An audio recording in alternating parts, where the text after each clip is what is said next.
Alright guys, Johnny with Blazer Grass Lawn Care.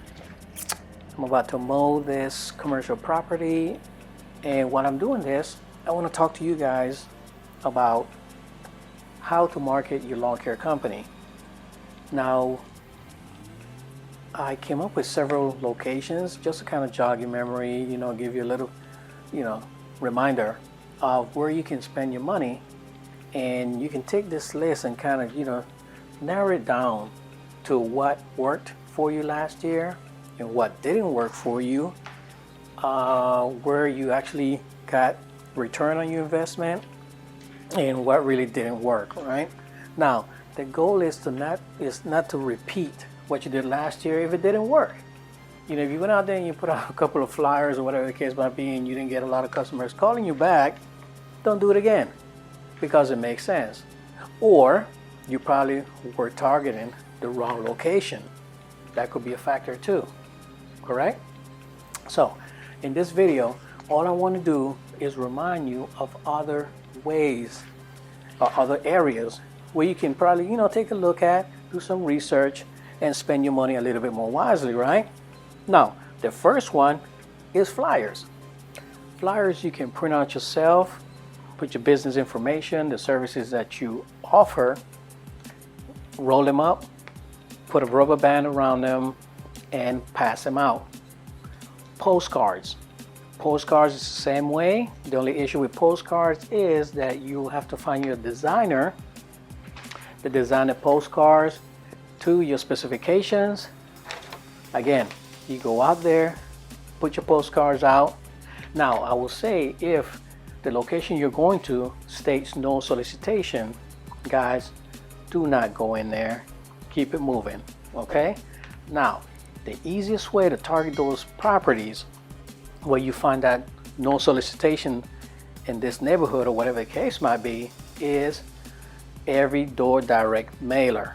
Now, with every door direct mailer, again, you find your good graphic designer, design the postcard, and then you will sit down with your actual individual that is sending that postcard out and target that specific neighborhood that you want to be in, correct?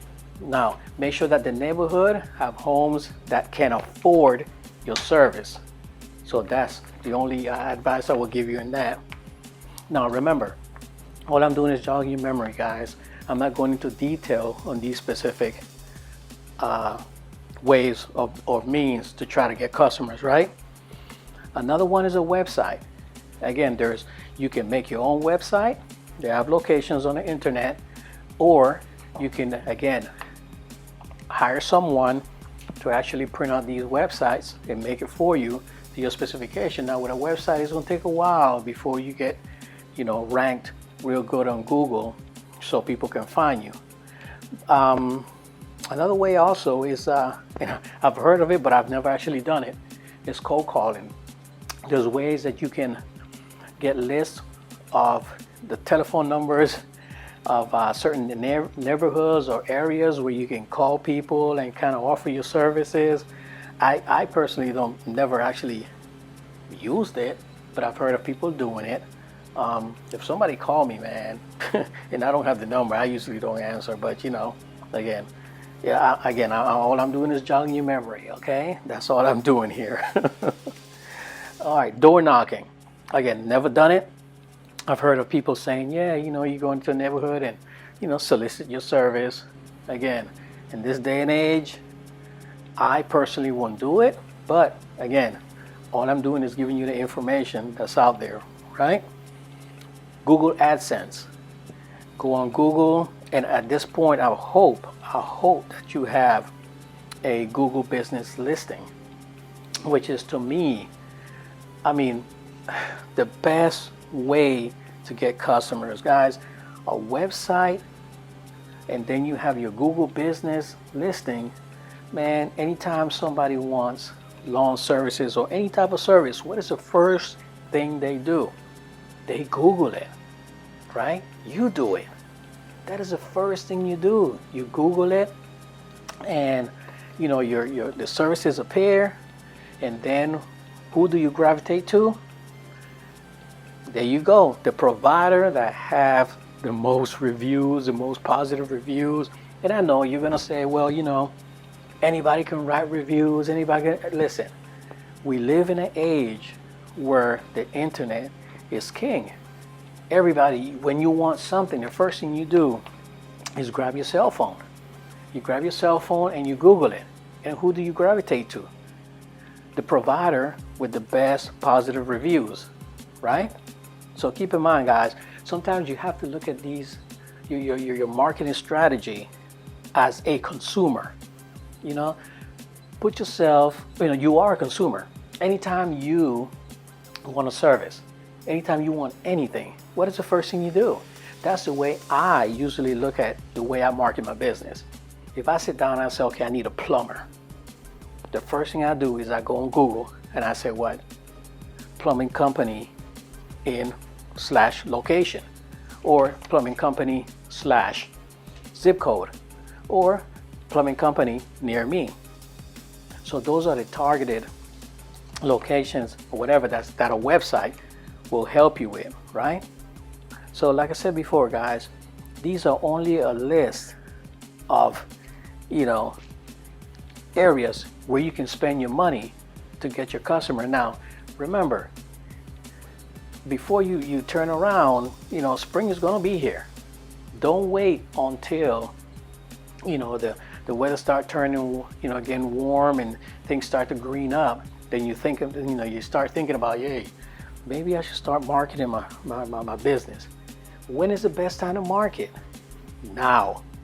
Anytime is the best time to market, guys. I'm telling you, that's why I said a website, your business listing on Google, and you know, your every door direct mailers, you know, you send those out, your postcards, you know, you put out your postcards all the time. You know, what we do in our company is we encompass the whole shebang.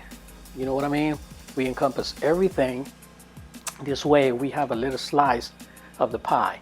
You know, anytime you look for us here, there, wherever the case might be, you find us. You know, even including having our trucks lettered with, you know, and we're going back and forth in this one particular neighborhood, and people get familiarized with who we are and what we do, right?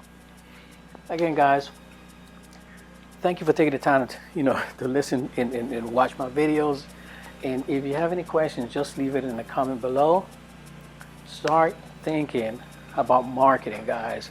On the next video, probably not the next video, but soon, I'll be putting out easy way for you to market your business. I'm telling you, it's going to be the easiest way possible. So stay tuned for that video, okay? Have a blessed one, guys. Be safe out there. Pop Smoke. Peace.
All right, some nice AC. Sorry about that moment of silence. So guys, it's currently 8:09, and I was out here, I want to say about 6:30-ish. Yeah, I got here about 6:30, 6:32, something like that. So yeah, I did this myself and just kind of, you know, just chill. And now and then, guys, I like to just go out and do a property just to ensure that, you know, I stay familiarized with the property, and if I get any calls in regards to certain details of the property, then I am familiar with the property. So yeah, my crew should be on the way out, or should be at the first property by now. Yeah, or close to finishing the first property. So I am kind of new with the Husqvarna 525 LS. I'm new with it, so I'm kind of sort of getting used to the head. The bumper head is a little bit thicker than the steel. So anytime I'm trimming, I'm used to trimming real low to the ground. So when I bring it down, it automatically wants to feed more line. So I'm kind of getting used to that, and also the trigger. The trigger is a little bit more sensitive on the Husqvarna. So I'm getting used to that as well. But I love the power is great. I'm just biased, you know what I mean? I'm biased because I love the steel head, because that's what I've been using for the past 10 years, guys. So it's kind of hard for me to go into something different with an open mind, and you guys know what I mean. So what I may end up doing, and just me, because I like to be comfortable with my equipment, is just change my head to my steel head. So that's something I'm considering. So let's see if I can get that done, or if that is something that I really want to, you know, do. But other than that, guys, I love the power of this string trimmer. I have to get used to the one thing that I kind of, you know, not like about it, I don't like about it, is the exhaust. When I turn it over to not exhaust, but the carburetor, the shield should be a little bit more, I guess, made a little bit different, because I can feel the heat on my arm, and it's to the point where it is uncomfortable. So I feel a lot of that heat when I turn it over, and I'm actually edging with the string trimmer. But again, I'll do that. I'll do a review on the Husqvarna here. But all right, I'm mumbling a lot, guys. Have a great one. Have a blessed one. And remember, guys, it is extremely easy to make an excuse or blame someone else than to come up with a fix to fix the issue, right? I hope you understand. Have a great one. Pop smoke. Peace.